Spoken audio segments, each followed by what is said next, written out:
The liquid that dripped from the human's face wasn't sweat, it was blood. Standing motionless for 8 hours had caused their nose to bleed, but protocol demanded absolute stillness, and so the blood had traced crimson patterns down their face, marking time like a macabre hourglass. This was what dedication looked like. This was what vengeance looked like. The crowd that had gathered in the great square of Charalme had never seen anything quite like it. The Charalmo, with their 4 arms and iridescent fur that shifted colors with their moods, found themselves mesmerized by the alien figure who dared to stand in a position reserved for their nobility. The morning had started with whispers of scandal. After all, House Caralo had missed their ceremonial guard duty for 2 years running. A third absence would mean their fall from grace. Instead of absence, they got this: a human standing straight-backed and unwavering in the sacred spot before the Great Hall of Assembly. The Great Hall itself rose like a living crystal from the heart of the capital city, its surfaces refracting the light of 3 moons even in daylight, its spires twisted impossibly upward, defying both gravity and logic, a testament to the advanced civilization that had built it millennia ago. But today, all eyes were on its base, where ancient tradition collided with unprecedented change. Magistrate Kellara of House Zenth watched from her private chamber window, her fur rippling with shades of deep purple, the color of intense curiosity mixed with concern. She, more than most, understood the significance of what was unfolding. 2 years ago, she had been there when House Caralo first spoke of opening trade relations with the human worlds. She had watched the political storm gather, and she had stayed silent when the assassins were sent. "Tell me again," she spoke to her aide. "What exactly did Caralo say about humans before he disappeared?" The aide's fur shifted to a scholarly grey as he consulted his memory crystal. His exact words were, "They form bonds stronger than blood, and when they make a promise, they reshape worlds to keep it." Kalari's outer set of hands gripped the windowsill, while her inner pair folded in a traditional gesture of contemplation. Below, the human stood, still as death, as the second sun began its climb into the violet sky. The memories of that fateful meeting 2 years ago washed over Kellara like a tide. House Caralo, Ven Caralo specifically, had stood before the assembly, his fur shimmering with passionate golds and silvers as he spoke of the potential of human cooperation. He'd brought trade agreements, technological exchange proposals, and most controversially, a suggestion to allow humans to settle on Carlam's outer colonies. "They're not so different from us," Ben had insisted, his voice carrying through the crystalline chamber. "They may lack our physical advantages, but they possess something remarkable, an ability to adapt, to innovate, to see possibilities where we see only walls." The chamber had erupted in chaos that day. House Palermo's representatives had been the loudest opponents, their fur flickering with aggressive reds and blacks, but it was what happened after the session that truly set events in motion. Kellara had overheard a conversation she wasn't meant to hear in one of the hall's resonating corridors. "The human question must be settled," Palmo's voice had hissed, "permanently." Now, watching the human stand guard, Kellara understood the weight of her silence. The human's presence was more than a political statement. It was a challenge to everything the great houses had built their power upon. The old laws stated that any representative of a house could stand guard, but no one had ever tested whether that representative needed to be Charalmo. The crowd below had grown, their collective fur creating waves of color that reflected their mixed emotions. Merchants had set up impromptu stalls, selling refreshments to those who had come to witness this unprecedented event. Children perched on their parents' shoulders, pointing with all 4 arms at the strange figure who stood so still. What none of them knew, what only Kellara and a handful of others suspected, was that this day had been planned for months. The human's presence wasn't just about fulfilling House Caralo's obligation, it was about forcing a confrontation that would shake the foundations of their society.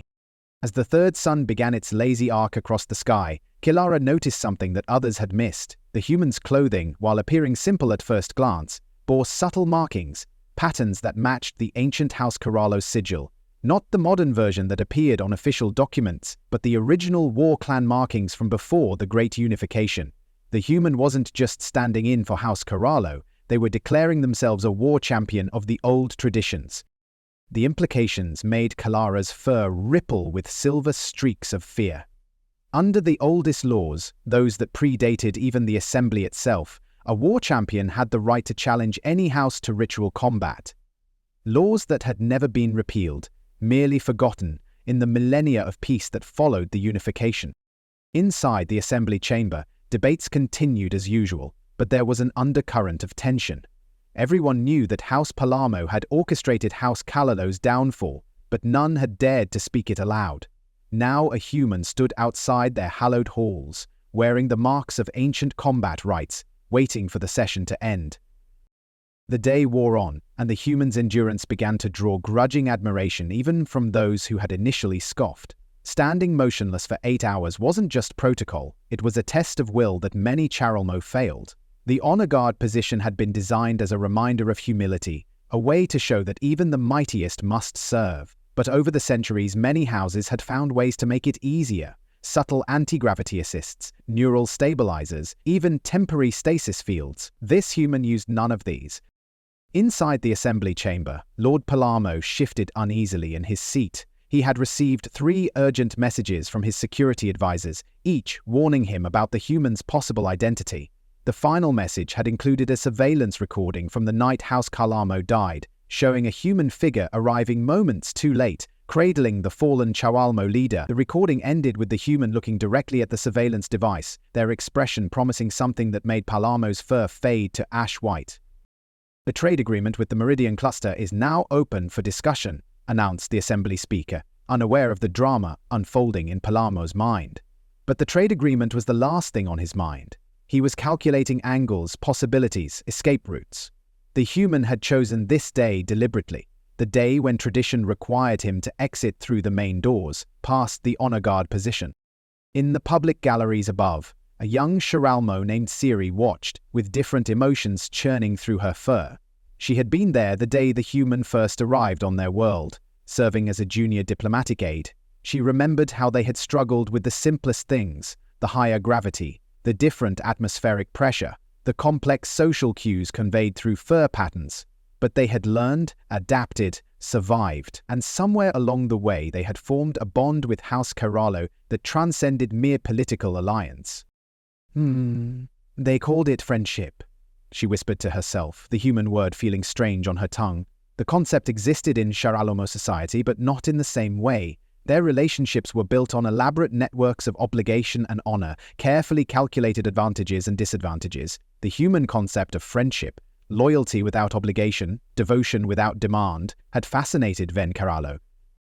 As the second sun reached its zenith, casting double shadows across the great square, the human's shadow aligned perfectly with the ancient marking on the ground, the spot where, thousands of years ago, the first house champions had stood to declare war or peace. Few noticed this alignment, but those who did felt their fur ripple with ancestral memory. The human's presence was forcing them to confront contradictions in their society that they had long ignored. The great houses prided themselves on tradition, yet they had forgotten the meaning behind those traditions. They claimed to value honor above all, yet they had allowed assassination to become an acceptable political tool. They boasted of their civilization's advancement, yet they feared the changes that real progress might bring.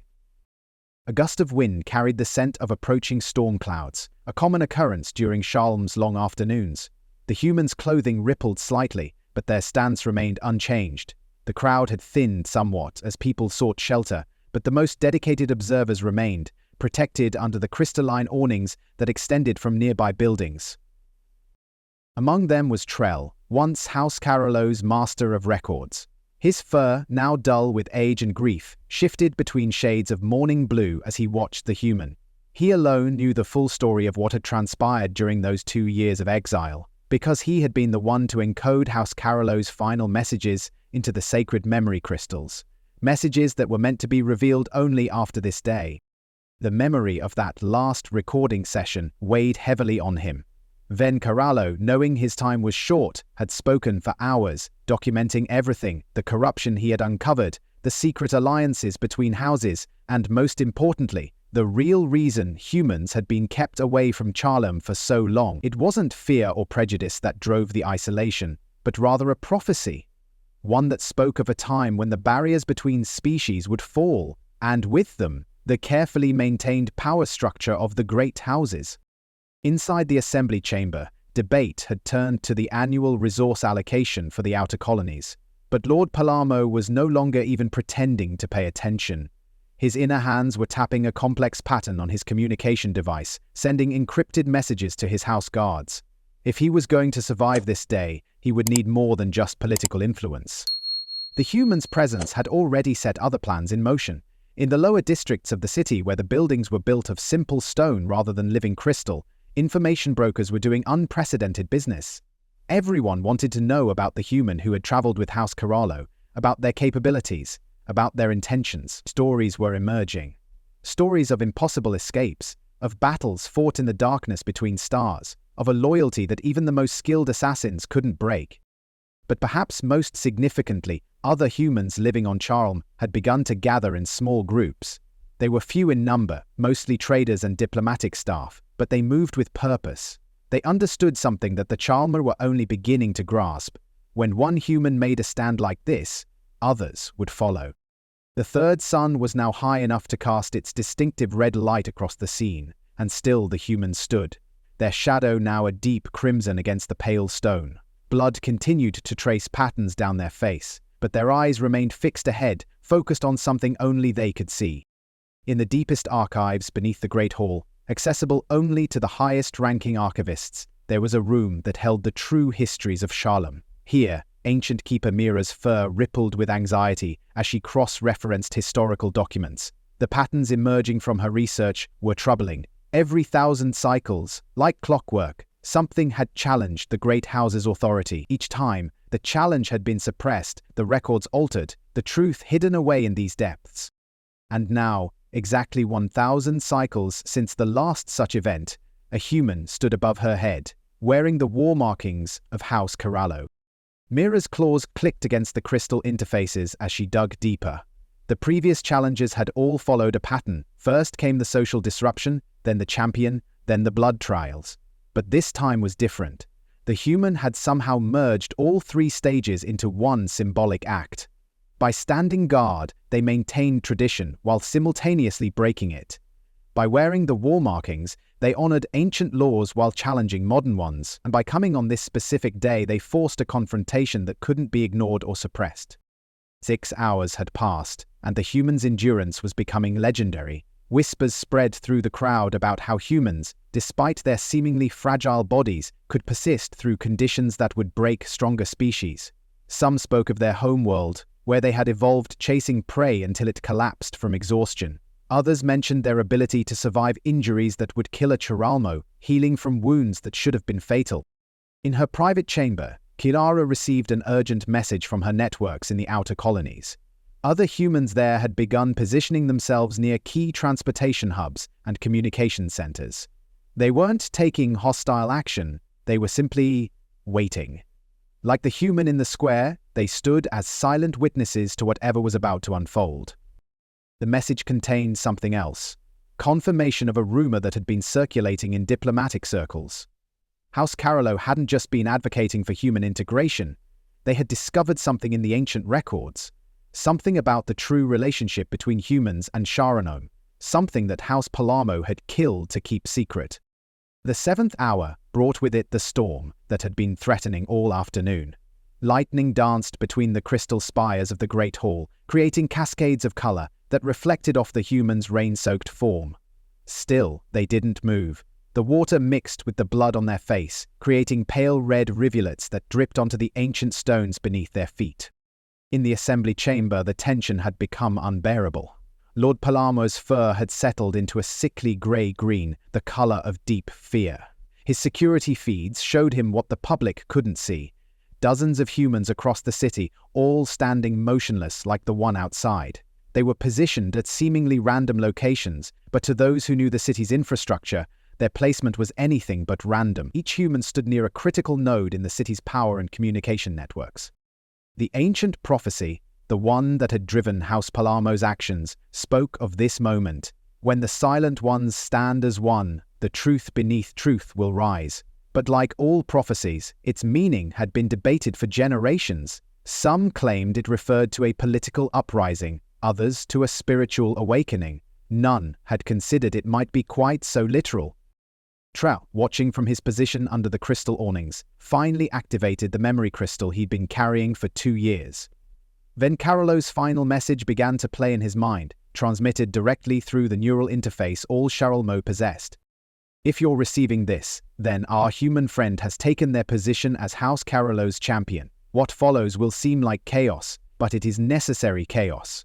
The great houses have built their power on a foundation of lies, and the greatest lie of all is about our own history. Humans didn't just recently discover our world, they helped create it. The crystal technology that powers our civilization, it's based on human designs from 50,000 years ago. The genetic modifications that gave us our color-changing fur, human bioengineering, we are their children, in a very real sense, and that truth has been hidden for millennia. The recording continued, but Trell's attention was drawn to a commotion at the Great Hall's entrance. The assembly session was ending early, something that hadn't happened in living memory. The human's presence had disrupted the careful political choreography that usually governed these sessions, and now the houses were about to face the consequences of their haste. The massive doors of the Great Hall began their ceremonial opening sequence, crystal panels sliding apart with a sound like singing glass. The human's posture shifted almost imperceptibly, the first movement they had made in nearly 8 hours. Those watching closely noticed their fingers flex once, deliberately, like a musician preparing to play a complex piece. Lord Palermo emerged first, as tradition dictated, but his usual confident stride had been replaced by a careful, measured walk.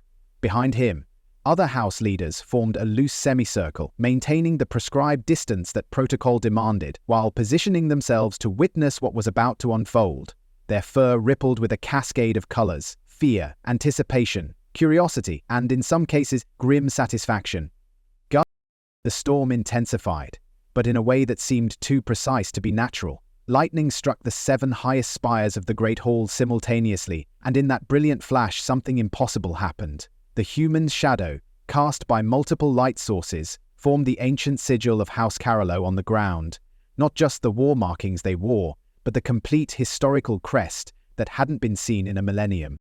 Then Caralo's recording continued in Trell's mind.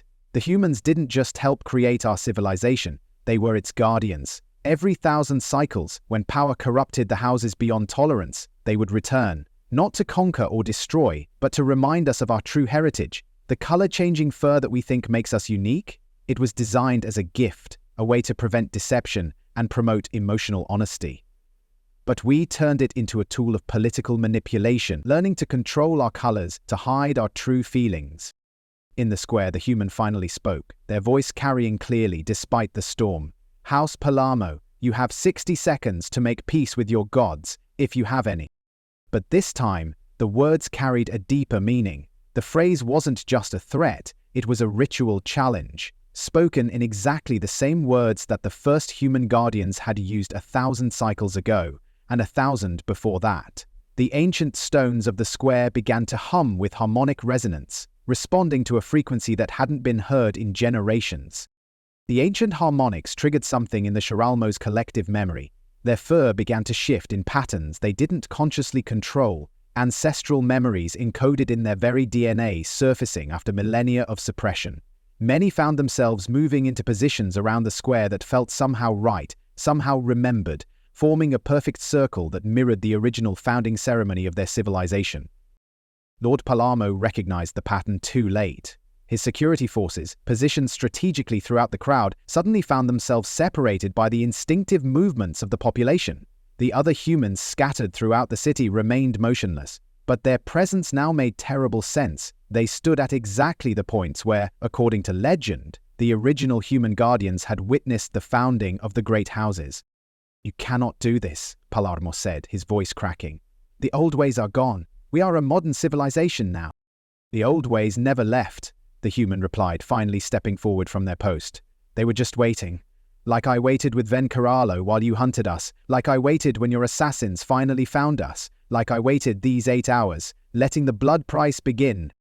The blood that had dripped from their face had formed a perfect pattern on the ancient stones, a pattern that matched the worn carvings beneath, hidden by centuries of foot traffic, but never erased. Each drop had fallen exactly where it needed to, completing a circuit that hadn't been activated since the last reset.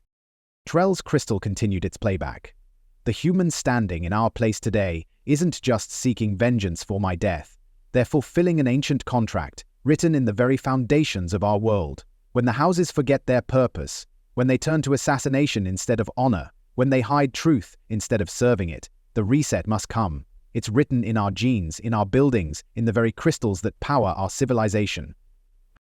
The storm reached its crescendo, but the lightning no longer struck randomly. It danced between the humans positioned around the city, creating a geometric pattern of light that matched the oldest symbols in the archive. The crystal spires of the Great Hall began to sing, resonating at frequencies that made the Caralo's fur stand on end.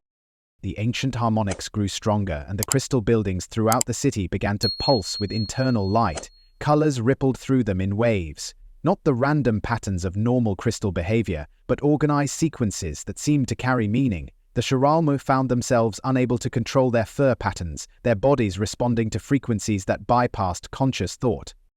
What you called assassination, the human continued, taking another step toward Palamo, was actually something far worse.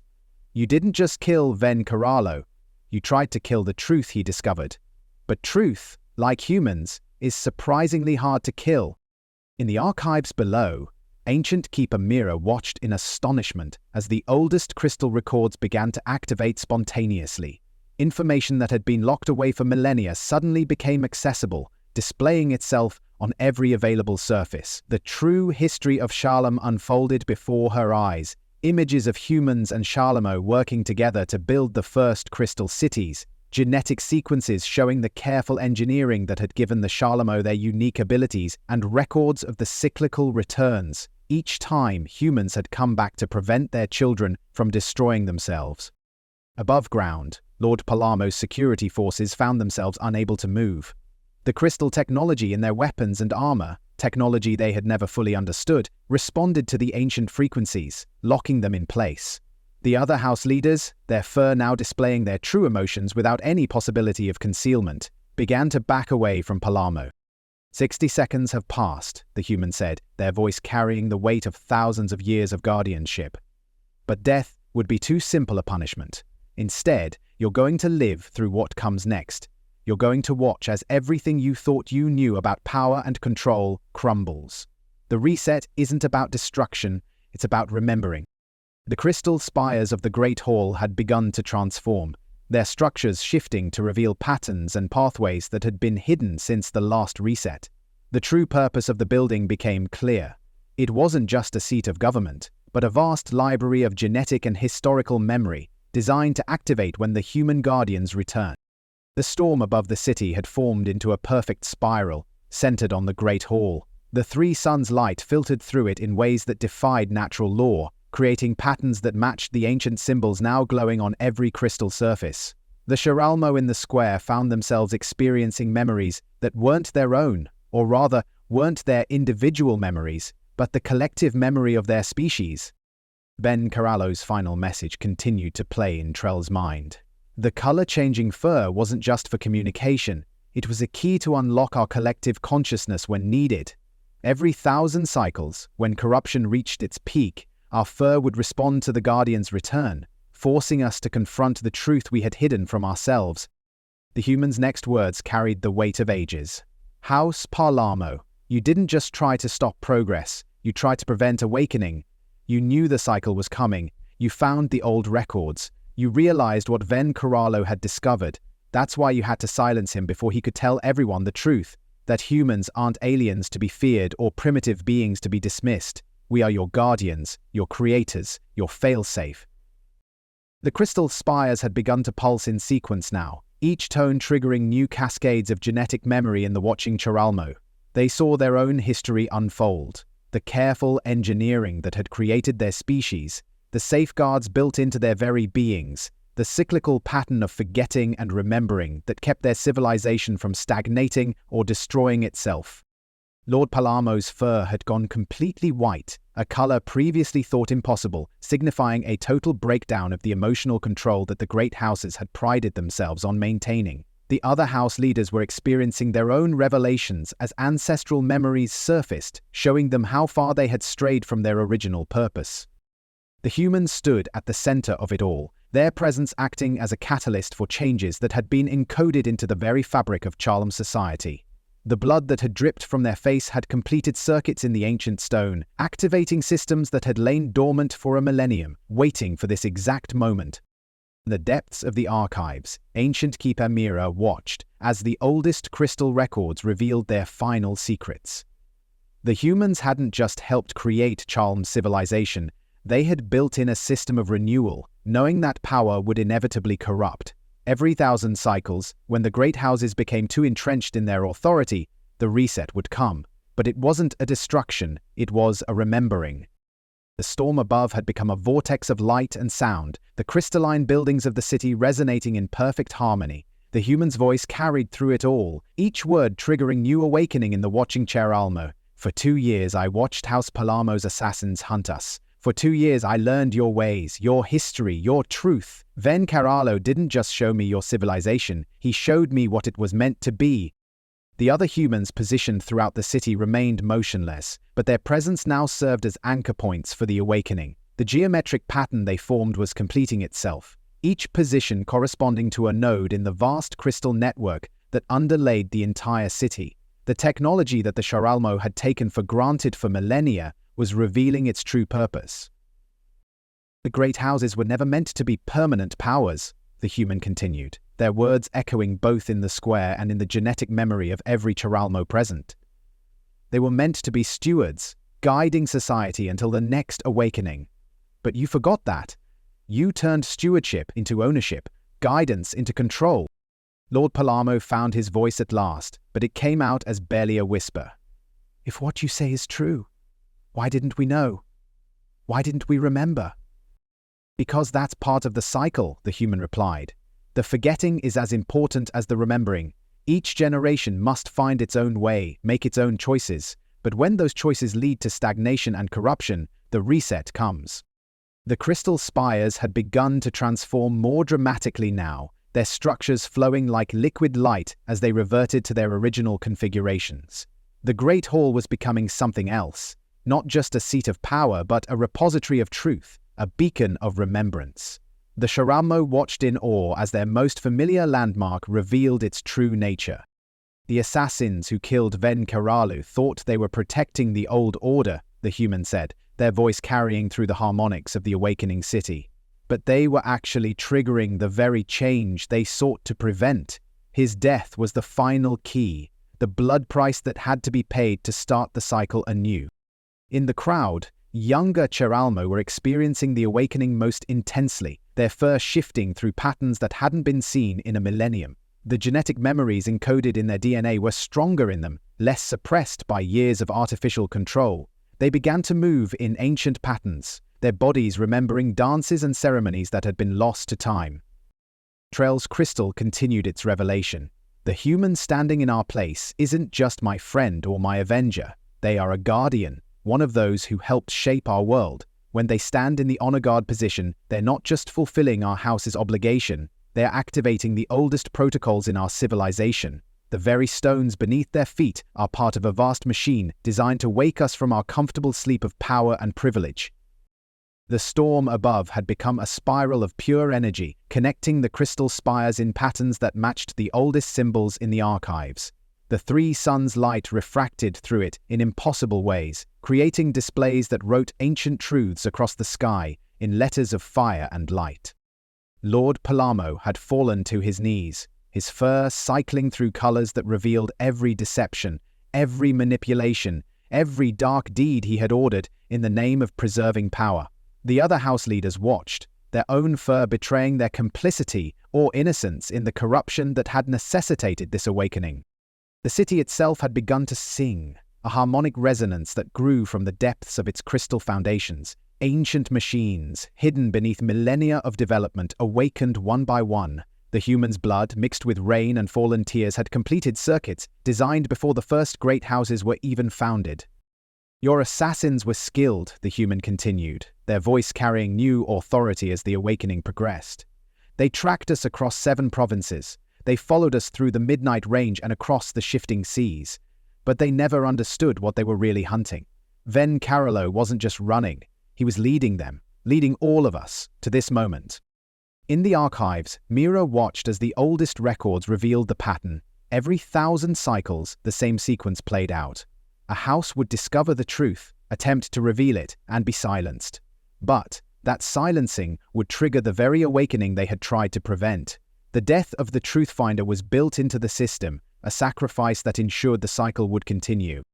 The other humans throughout the city had begun to glow with a subtle light, their positions marking points in an ancient geometric pattern that was now visible from above. The crystal buildings responded to their presence, revealing layer after layer of hidden purpose. What had seemed like simple architectural choices were proving to be components of a vast machine designed to preserve and transmit truth across millennia.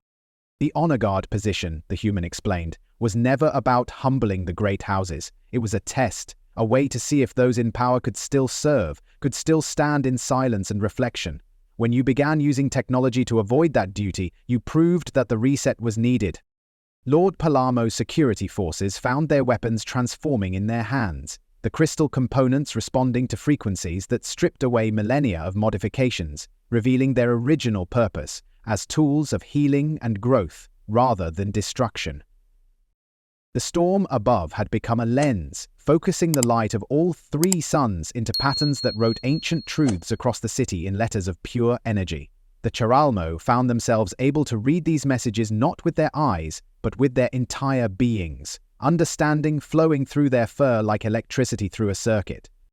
The genetic memories cascading through the gathered Caralo revealed more than just history. They showed purpose.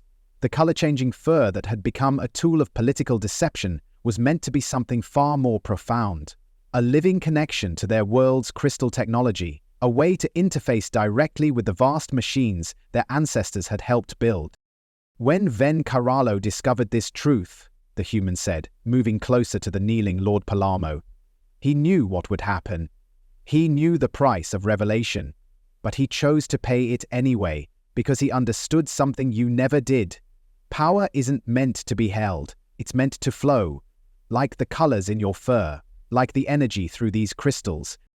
The Great Hall had completed its transformation, its spires now pulsing with patterns that matched the genetic memories flowing through the Caralo. The building wasn't just revealing its true nature, it was revealing theirs. Each color shift in their fur corresponded to a frequency in the crystal network, creating a symphony of light and consciousness that spread through the city. Trell's crystal played its final message. My death is not an ending, it's a key turning in a lock that was forged before our ancestors took their first steps. The human who stands in our place today isn't seeking vengeance. They're fulfilling a promise made when our species was young, a promise to never let us lose ourselves completely in the darkness of power. The other humans positioned around the city began to move for the first time, each taking a single step forward in perfect synchronization. The geometric pattern they formed pulsed with energy, creating a network of light that connected every crystal structure in the city. The Caralo found themselves caught in this web of illumination, their fur responding with patterns that revealed their true selves, not their political allegiances or social status, but their essential nature. Lord Palermo looked up at the humans standing before him, his fur now showing colors that hadn't been seen in a millennium, the true colors of revelation and understanding. What happens now? He whispered, his voice barely audible above the harmonic resonance of the awakening city. The human's final words echoed through the transformed square. Now, the cycle completes itself. The truth you tried to bury has awakened. The power you tried to hoard will flow again. House Caralo's death was not in vain. It was the catalyst that began this remembering.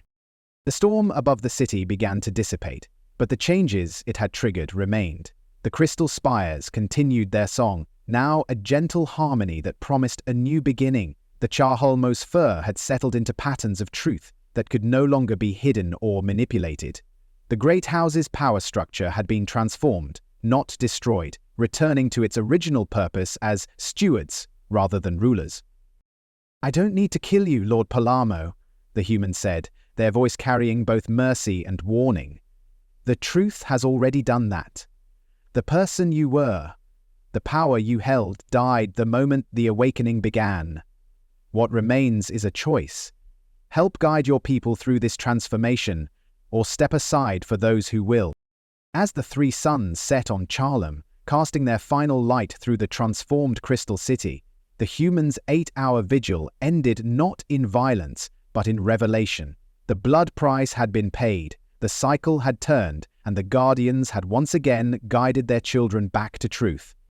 The human turned to leave, their duty fulfilled, but everyone who witnessed that day knew that they would return, if not this one, then another, when the cycle came again in 1,000 years.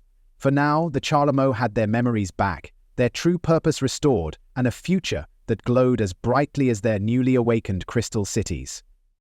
And in the deepest archives, ancient Keeper Mira began the task of recording this awakening, knowing that someday, 1,000 cycles hence, another generation would need to remember, forget, and remember again the eternal dance of truth and power that kept their civilization alive.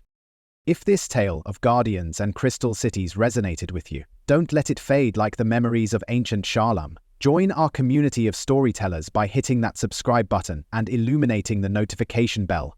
Let it shine as brightly as the three suns of Charlem. Drop a comment below sharing which moment of the awakening touched you most deeply, and leave a like to help this story reach other seekers of truth. Together we'll build a library of tales as vast as the Great Hall's archives. Until our next story unfolds,